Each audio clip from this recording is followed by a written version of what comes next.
जय श्रीराम मंडळी. तर मला जायचं होतं आज शाळेत. मी हँडओव्हरचा व्हिडिओ शूट करून घ्या म्हणलं एकदा.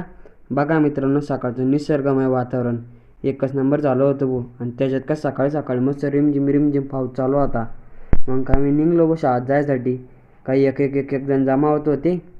ही बघा मित्रांनो आमची शाळा, श्री छत्रपती शिवाजी विद्यालय नाव भाऊ आमच्या शाळाचं. सिल्लोडमधली एक नंबर शाळा आहे बरं का मित्रांनो. ही 1,500 विद्यार्थी मित्रांनो आमच्या शाळेमध्ये या.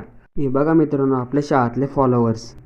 आम्हाला व्हिडिओमध्ये घे म्हणत होते. मग काय व्हिडिओ शूट करून घेतला. मग आलो. मग घरी आलो तर इतकं भारी वातावरण झालेलं होतं मित्रांनो. हे बघा पाऊस याच्या मार्गावर दिसत होता. आणि मित्रांनो अशी माझ्या गावाकडेच बघायला भेटते बरं का, शहराकडे नाही. बघा भाची मित्रांनो माझी मला सायकलवर बसून चक्कर मार म्हणत होती. खूप गोड दिसते बरं का मित्रांनो. आजच्या पुरतं एवढंच. वाजव मित्रा मग आता.